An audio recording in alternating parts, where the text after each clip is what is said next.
The letter trembled in my hands as I stood in my kitchen, surrounded by the organized chaos of prep work for tomorrow's wedding reception.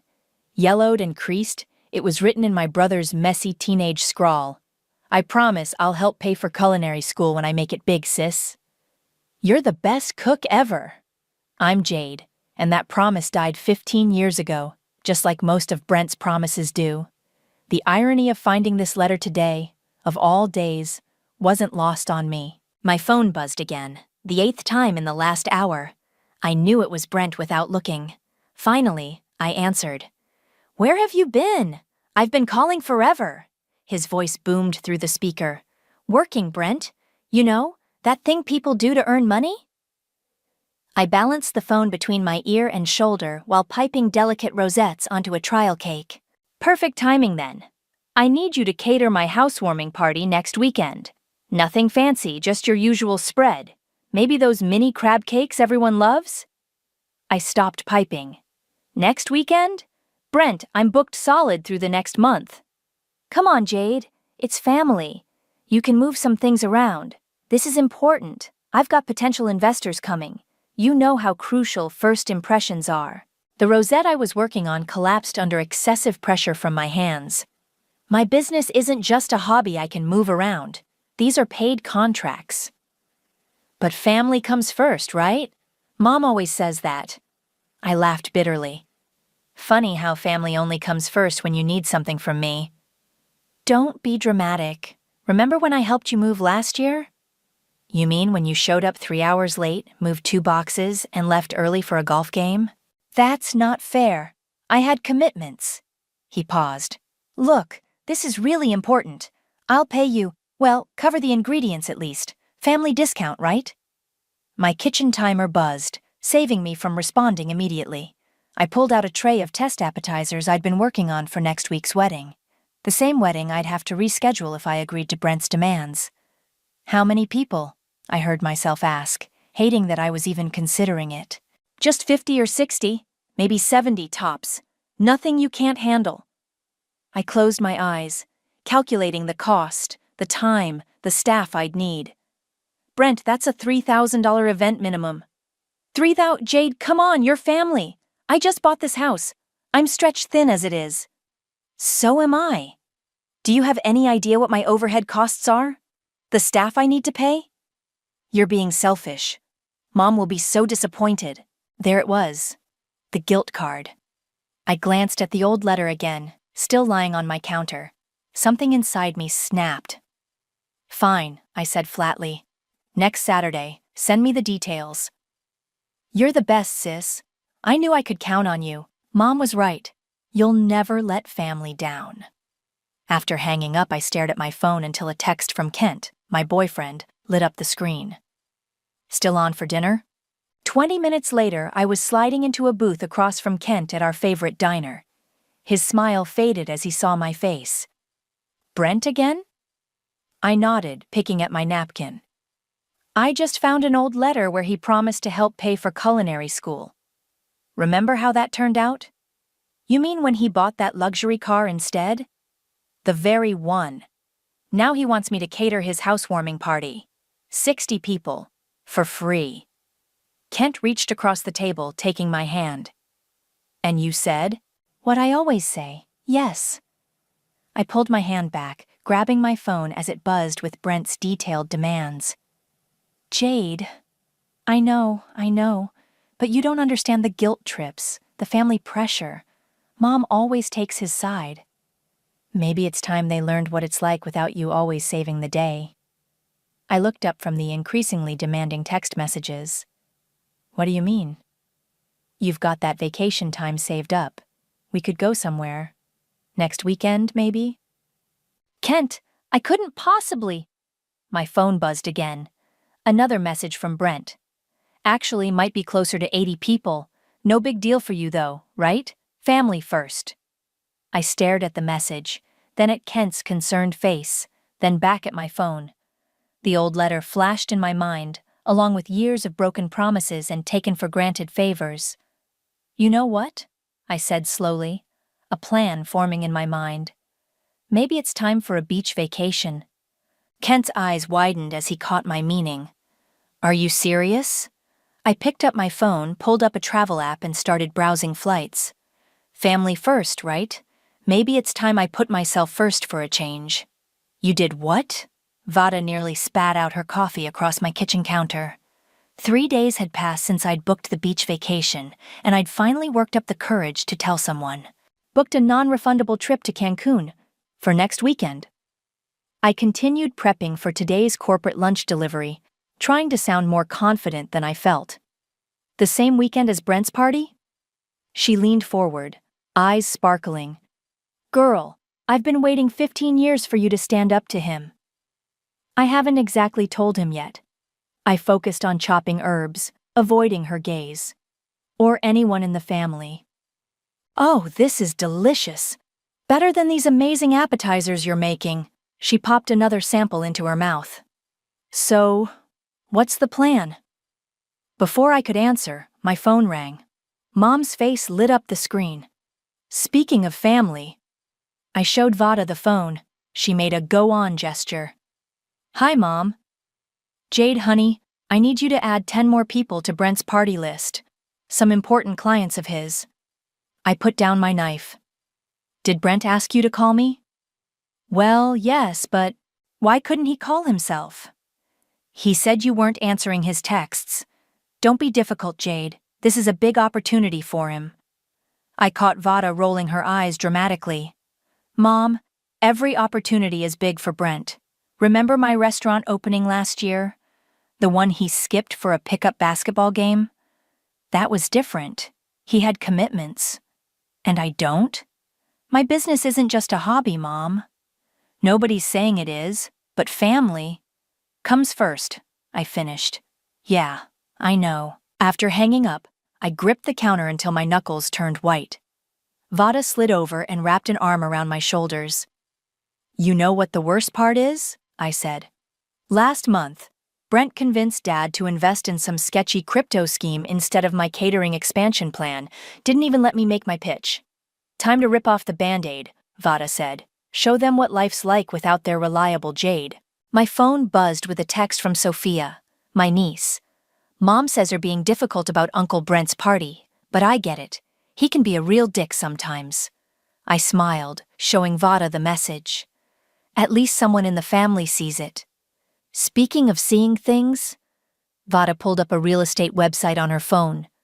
Look what I found, your brother's new house listing. I stared at the screen. 1.2 million? He said he was stretched thin. Oh, but family discount, right? Vada mimicked Brent's voice perfectly. Just then, Kent walked in with travel documents in hand. Got our resort confirmation. His smile faded, seeing my expression. Having second thoughts? No, I said firmly, surprising myself. Actually, I'm getting more convinced by the minute. Good, he said, laying out the papers. Because I also booked us sunset sailing and a couple's massage. Vada clapped her hands. Now that's what I call family first. My phone buzzed again. Brent. I hit ignore. You'll have to tell them eventually, Kent said gently. I will, just not yet. I returned to my prep work. Let him sweat a little. Jade Parker, you've got an evil streak. Vada grinned. I love it. The rest of the week passed in a blur of ignored calls and vague responses to family messages. I focused on wrapping up my other catering commitments and preparing my staff for my absence. Friday evening, the night before the party, my dad called. Princess, your mother's worried. Brent says he can't reach you about tomorrow's menu. Dad. I took a deep breath. Remember when I was 12 and Brent promised to come to my dance recital? That was a long time ago. He went to a movie instead, and you all said it was fine because the movie was important to his social life. I paused. When did my thing stop being important? Silence on the line. I have to go, Dad. My flight's early tomorrow. Flight? What flight?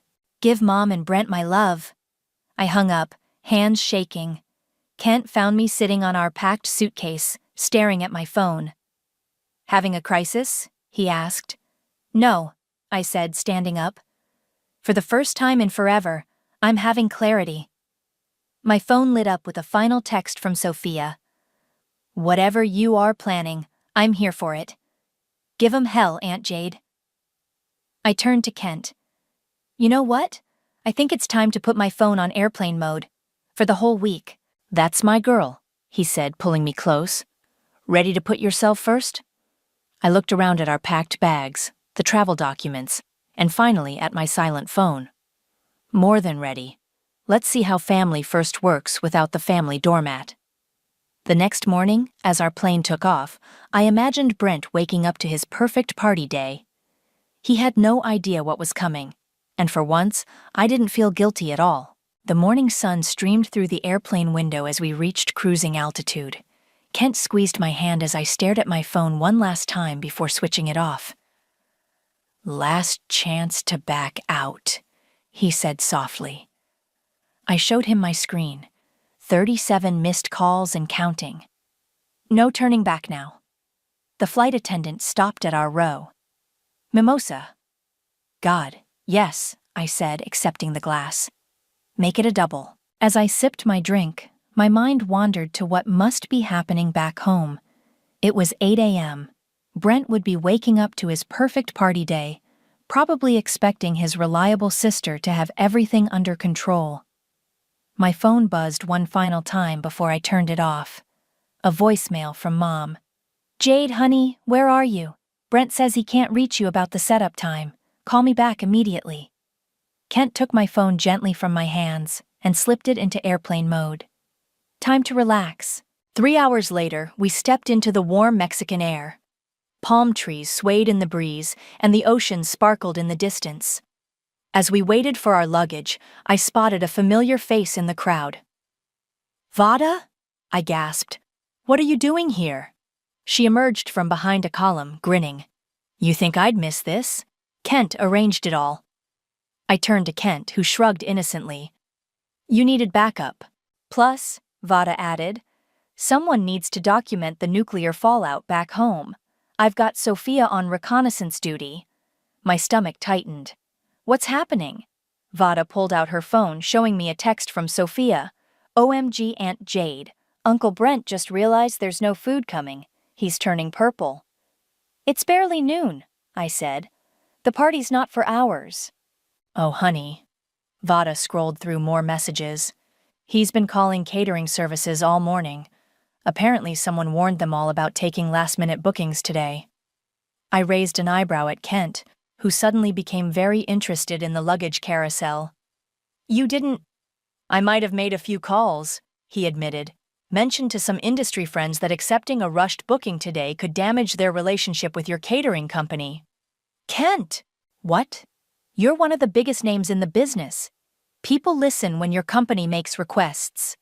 Our resort shuttle arrived, and as we drove along the coast, Vada's phone kept buzzing with updates. Sophia says Brent's now trying to convince your mom to cook everything herself. Vada laughed. Your mom, the woman who burned water. He's desperate, Kent said. It's almost time for his precious investors to arrive. I should have felt guilty. Instead, I felt lighter with each mile between me and home. The resort appeared ahead, a paradise of white beaches and swaying palms. As we checked in, Vada's phone chimed again. Oh, this is good, she said. Your mom finally tried calling your business line. And? Your voicemail message played. You've reached Jade's Catering. We are currently on a scheduled vacation. For emergencies, please contact our partner services. Partner services who've all been warned off. Kent finished. The hotel manager handed us our room keys. Welcome to paradise. Would you like to book any excursions? Actually, I said, how about that sunset sailing trip right now? But we just got here, Kent started. Perfect timing. The manager checked his tablet. The boat leaves in 30 minutes. As we hurried to our rooms to change, Vada's phone buzzed continuously. Brent's calling every restaurant in town, she reported. They're all booked solid. Saturday, remember? In our room, I slipped into my swimsuit, trying not to think about the chaos unfolding back home. Kent wrapped his arms around me from behind. Having regrets? I turned to face him. You know what? No. For the first time in my life, I'm not dropping everything to fix Brent's problems. Good. He kissed my forehead. Because there's a catamaran with our name on it. As we headed to the dock, Vada showed me one last message from Sophia. Mom's freaking out. Grandma's crying. Uncle Brent just threw his phone across the room. Best day ever. The captain greeted us with fresh margaritas. As we pulled away from the dock, I raised my glass. To family first, I said. To family first, Kent and Vada echoed, clinking their glasses with mine. The shore grew distant behind us, and with it, all the expectations and obligations I'd carried for years. Somewhere back home, my brother was learning a hard lesson about taking people for granted. But here, with the wind in my hair and the sun on my face, I was finally, wonderfully free. You know, Vada said, scrolling through her phone one last time before putting it away, I think this might be the best catering job you've never done.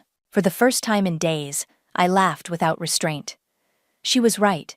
This was exactly where I needed to be. Back at Brent's new house, chaos was unfolding. I didn't witness it firsthand, of course, but Sophia's steady stream of texts to Vada painted the picture perfectly. As we lounged by the resort pool the next morning, Vada read them aloud like breaking news bulletins. Update from 4 hours ago, Vada announced, adjusting her sunglasses. Uncle Brent's trying to pass off grocery store cheese platters as artisanal selections. Even the Walmart staff looked embarrassed for him. Kent snorted into his piña colada. What time did the party start?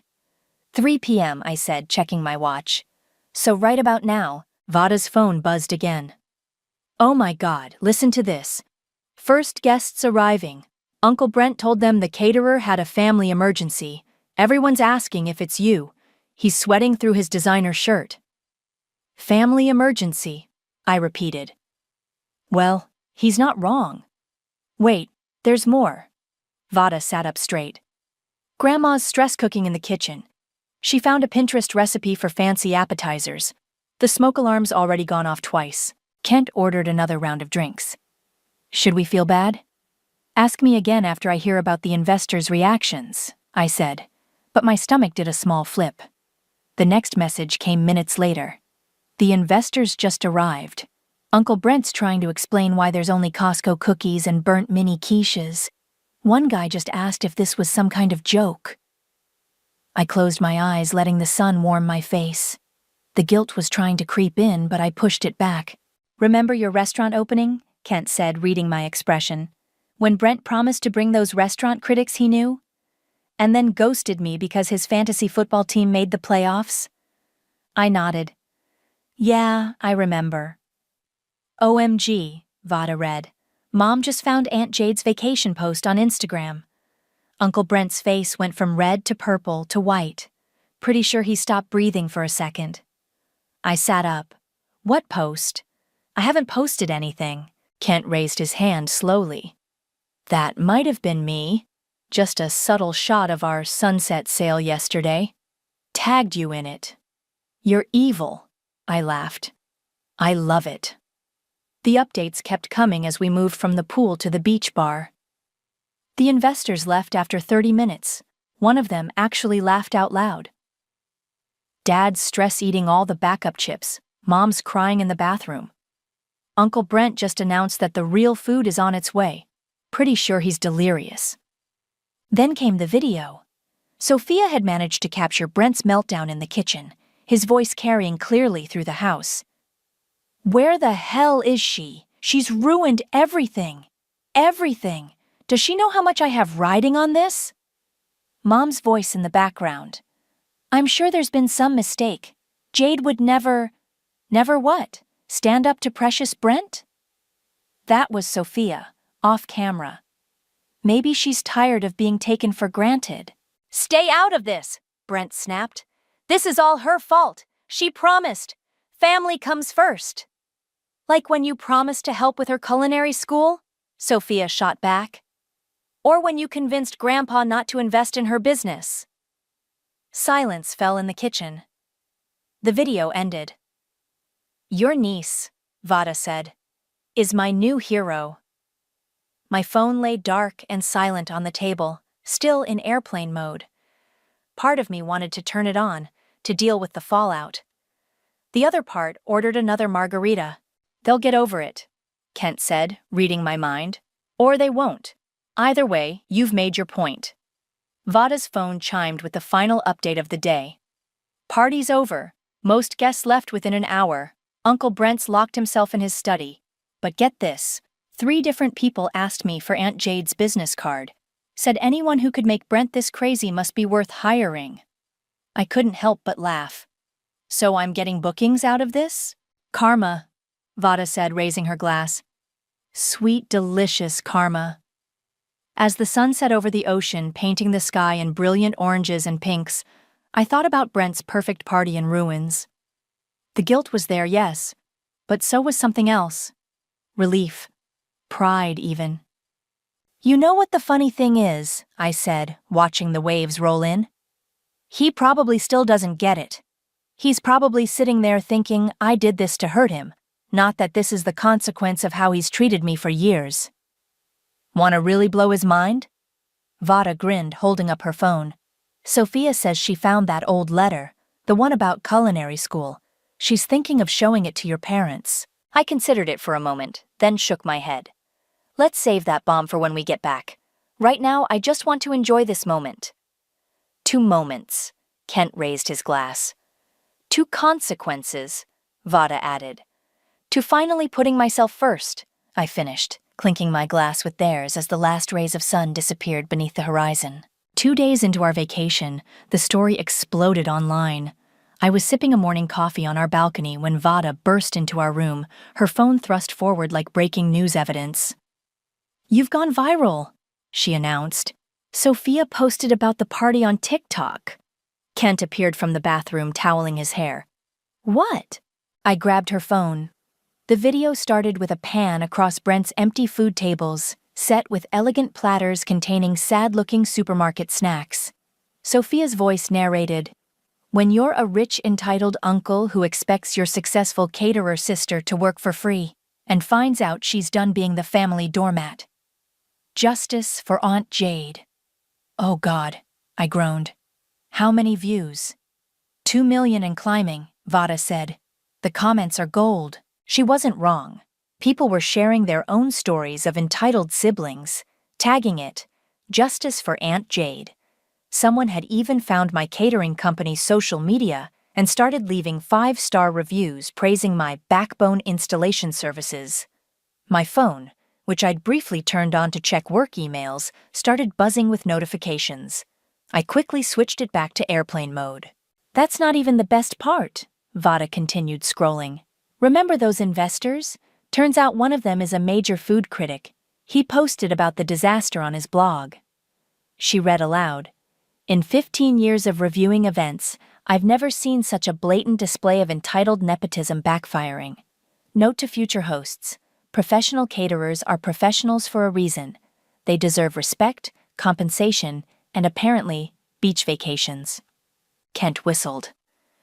Well, that's going to leave a mark. A knock at our door revealed the hotel manager. Ms. Jade, there's a situation requiring your attention. My heart sank. My family? No, ma'am. Your business Instagram account has gained 50,000 followers overnight. Our social media team thought you should know. Several major magazines are requesting interviews. I sat down hard on the bed. Interviews? Yes, about standing up to toxic family dynamics in business. They're calling you an inspiration. Vada squealed. Girl, you're a movement. The manager handed me a tablet showing my company's social media. The comments section was flooded. Finally, someone showing that family first goes both ways. Booking this queen for my wedding ASAP. Can you cater my divorce party? I'll pay triple. This is insane, I muttered. Another notification popped up. A message from Mom. Despite my better judgment, I opened it. Your father's disappointed. Brent's reputation is ruined. Please come home and fix this. Before I could respond, Sophia sent a new video to Vada. This one showed Brent pacing in his study, yelling into his phone, What do you mean you're pulling out of the deal? It was just a catering issue. No, I can explain. Hello? Hello? The camera panned to show my mother standing in the doorway, finally looking uncertain. Maybe, she said quietly, we should talk about how we've been treating Jade. Not now, Mom, Brent snapped. I'm losing everything because of her little tantrum. Exactly. My mother's voice grew stronger. You're losing everything because you took her for granted. Because we all did. The video ended there. I looked up to find Kent and Vada watching me carefully. You okay? Kent asked. I don't know, I admitted. This wasn't supposed to get so big. But it needed to, Vada said firmly. Look at your mom finally getting it. Sometimes it takes a public wake-up call. My phone buzzed again. Dad this time. Princess, we need to talk. About that letter. About everything. The hotel manager cleared his throat. Should I tell the magazines you're unavailable? I thought about years of swallowed resentment, of canceled plans and broken promises, of being the reliable one, the responsible one, the one who always gave in. Then I thought about my mother's words in that video. No, I said. Tell them I'll do the interviews, but not until next week, when I'm back home. And your family? Kent asked. They can wait too. I'm done dropping everything for emergencies that aren't really emergencies. Vada's phone chimed with one final update from Sophia. Grandma found the letter. She's crying again, but different this time. Thinks she finally sees what's been happening. P.S. Got 3 more bookings for you. You're welcome. I walked to the balcony, looking out at the perfect beach day ahead. Behind me, I could hear Vada reading more viral comments, Kent ordering breakfast, the world shifting in unexpected ways. You know what? I turned back to them. Let's go snorkeling. The family drama will still be there tomorrow. And you'll be ready for it, Kent said. Yeah, I smiled, feeling stronger than I had in years. I really will be. For the first time, I realized this wasn't just about one catering job or one entitled brother. This was about setting boundaries, demanding respect, and finally, putting myself first. And apparently, 2 million people agreed with me. They want to video call, I announced, staring at my mother's text message. We were on our last full day in Mexico, lounging at the private beach cabana I'd splurged on with my suddenly booming catering deposits. Vada lowered her magazine. Are you ready for that? No, I admitted, but I don't think I'll ever be. Kent squeezed my hand. We're right here. I took a deep breath and hit accept on the call. My parents' faces filled the screen, with Brent lurking in the background of what looked like their living room. Jade? Mom started, then stopped, taking in my beachy surroundings. You look relaxed. Amazing what happens when you take a real vacation instead of catering other people's parties. Brent stepped forward. Is this a joke to you? Do you have any idea what you've done? Brent, Dad warned, but I was already sitting up straighter. What I've done? Let's talk about what you've done. Sophia, show them. The camera panned to reveal Sophia sitting quietly in the corner. She pulled out the old letter and began reading. Dear Jade, I promise when I make it big. That's not fair, Brent interrupted. I was a kid. You were 18, I shot back. I was 15, and you knew exactly what you were promising. I couldn't afford. You bought a Porsche instead, and now you have $1 million house but you can't pay your sister's catering rates? Mom's face crumpled. We didn't know about the letter. There's a lot you didn't know, Mom, or chose not to see. That's why we're calling, Dad said quietly. We need to talk, really talk. I glanced at Kent and Vada, who both nodded encouragingly. Okay, I said, let's talk. First, Mom began, we saw the media coverage. Your father and I, we had no idea how much pressure we put on you. While giving Brent a free pass on everything, Sophia added from her corner. Sophia, Brent snapped. No, she's right, Dad cut in. We've been unfair. And reading those comments online, seeing how many people related to your situation, it opened our eyes. My investors pulled out, Brent said flatly. My reputation's ruined. Your reputation? I laughed. My reputation was on the line every time you demanded free catering. One bad event could have tanked my business. Did you ever think about that? Silence fell. Even Brent looked taken aback. The thing is, I continued, surprising myself with how steady my voice was, I'm actually grateful this happened. My business has tripled in bookings. People respect someone who stands up for themselves. We respect you, Mom said softly. We should have said it sooner. Actions, Mom, not words. Dad cleared his throat. That's why I've reconsidered your business expansion proposal. If you're still interested, I'm not, I said firmly. I've had other investors reach out, people who believe in me without needing a viral video to prove my worth. More silence. Brent sat down heavily. So that's it? He asked. You're just done with family? No, I said. I'm done with being taken advantage of by family. There's a difference. We want to make this right, Mom pleaded. Tell us how. I looked at Kent, who gave me an encouraging nod. First, Brent apologizes. Not just for the party, but for years of broken promises and manipulation. Second, we establish boundaries. My business is my business. I'll offer family discounts when I choose to, not when they're demanded. Mom nodded eagerly. Of course, honey. And third, I paused, we start fresh. Equal footing. No more golden child, no more reliable doormat, just family, supporting each other equally. I can't believe you're making demands after what you did to me, Brent started, but Dad cut him off. Enough. Your sister is right, and you know it. Brent's face reddened, but he stayed quiet. So, I said, those are my terms. Take them or leave them. Mom wiped her eyes. We take them, right, Brent? All eyes turned to my brother. He looked around the room, then at the letter still in Sophia's hands, and finally at me on the screen. I'm sorry, he said quietly. I really am, for everything. It's a start, I replied. When do you come home? Dad asked. Tomorrow, but I have interviews scheduled all week. Interviews? Good Morning America wants to talk about toxic family dynamics in small businesses, Vada chimed in cheerfully.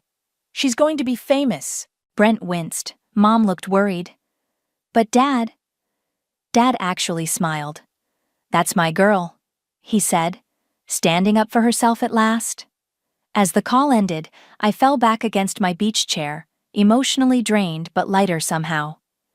Well, Kent said, that went better than expected. Think it'll last? I asked. Vada snorted. With 2 million people watching, it better. I looked out at the ocean, at my last sunset in paradise. Tomorrow I'd head home to face whatever came next.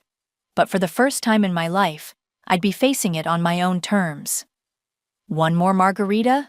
Kent suggested. Make it a double, I smiled. We're celebrating boundaries. The morning show lights were blinding as I sat across from the host, trying not to fidget with my microphone. My first national TV interview, and my family was watching. So Jade, the host began, your story has resonated with millions. Tell us what made you finally take that stand. Before I could answer, a commotion erupted off stage.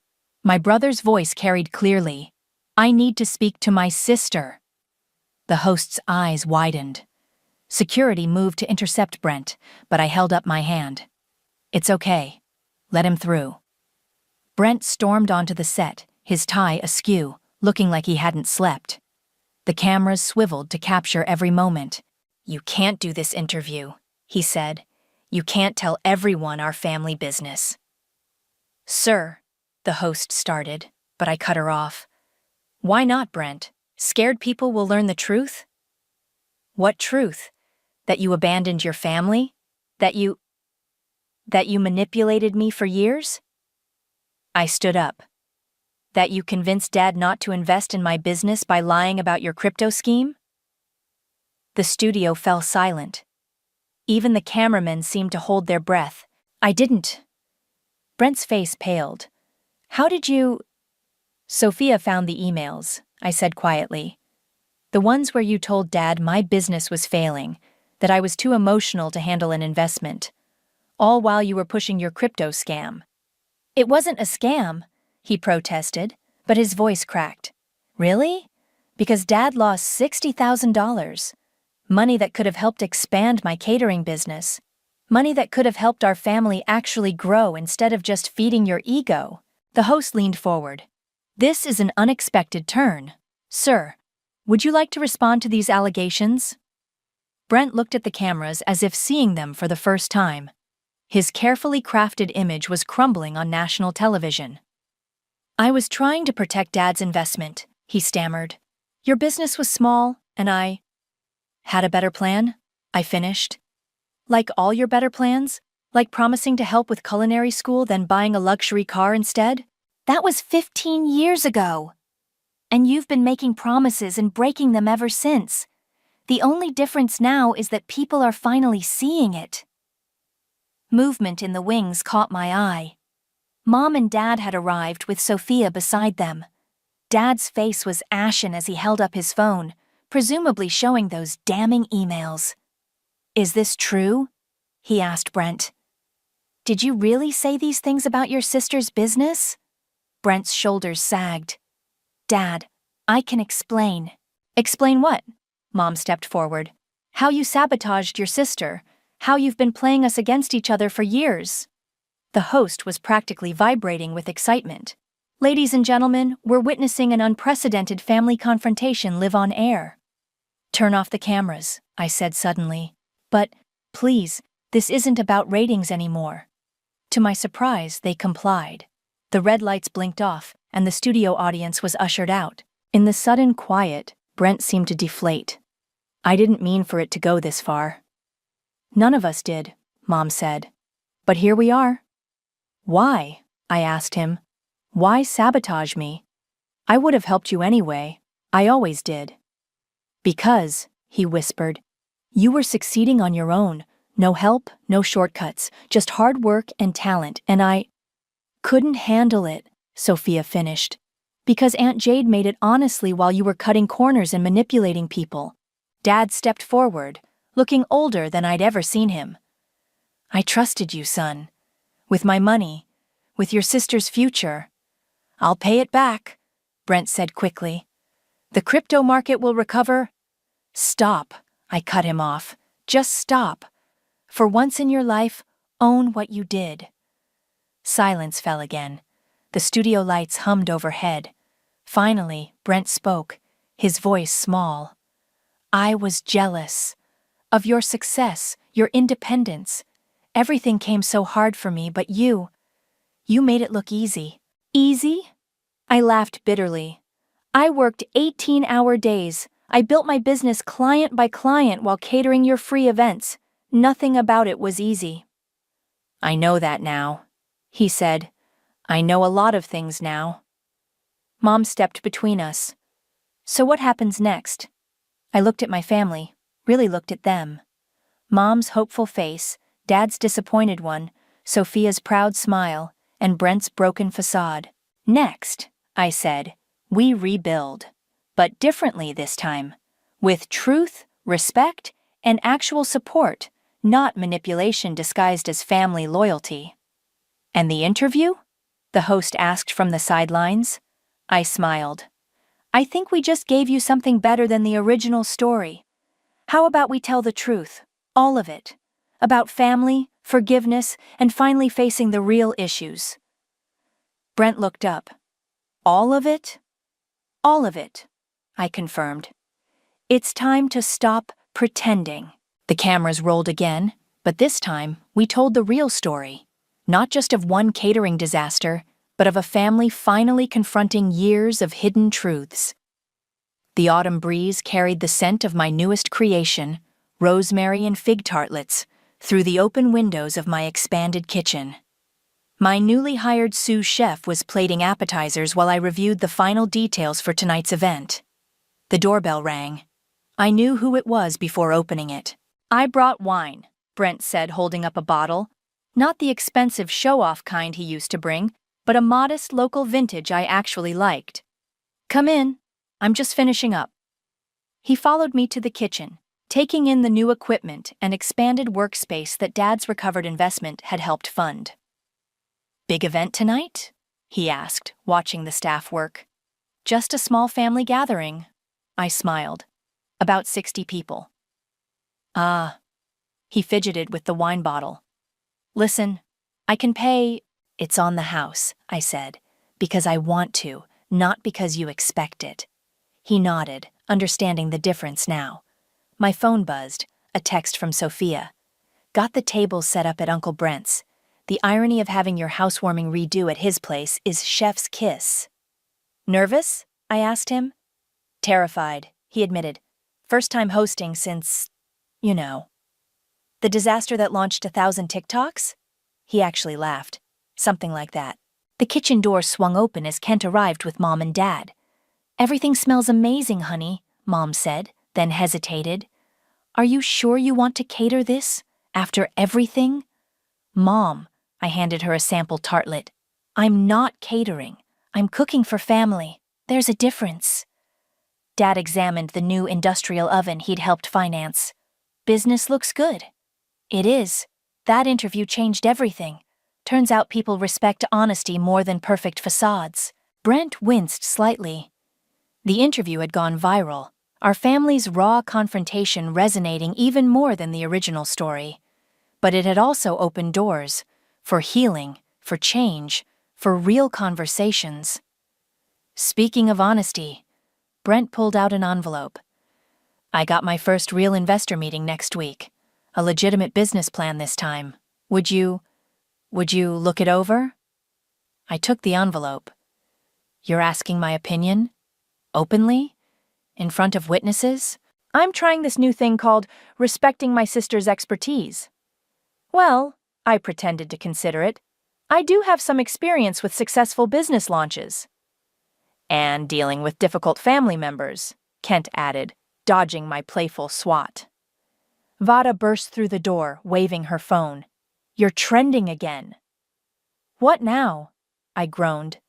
"Someone shared your story in a business leadership forum. You're being called the face of healthy boundaries in family businesses." "Great," I sighed. "More interviews?" "Actually," Dad spoke up, "I was thinking of doing some interviews myself, about learning to treat your children equally, about really listening." Mom squeezed his hand. "We both have a lot to share about that." The kitchen timer chimed. As I pulled out the last batch of appetizers, I caught Brent studying me. "What?" "Just remembering that old letter," he said. "I promised to help with culinary school, but you did it all on your own. Built something amazing." "Not entirely on my own," I corrected, looking around at my family. "I had support when I finally demanded it." "Ready to head to my place?" Brent asked. "I promise the food will actually show up this time." Everyone laughed, the old tension dissolving into something lighter, more genuine. As we loaded the cars, Sophia pulled me aside. "You know what's weird? Everything's better since it all fell apart. Like we needed to break to fix things properly." "Sometimes you do," I agreed. "Speaking of which, how's that culinary school application coming?" She beamed. "Sent it in yesterday. Think I could intern here while studying?" "Nepotism?" I raised an eyebrow. "No," she said firmly. "I want to earn it, like you did." At Brent's house, guests were already arriving, real friends this time, not just business connections. The tables Sophia had set looked beautiful, laden with food made with love rather than obligation. Brent clinked his glass for attention. "Before everyone starts eating, I want to say something." He turned to me. "Thank you, sis.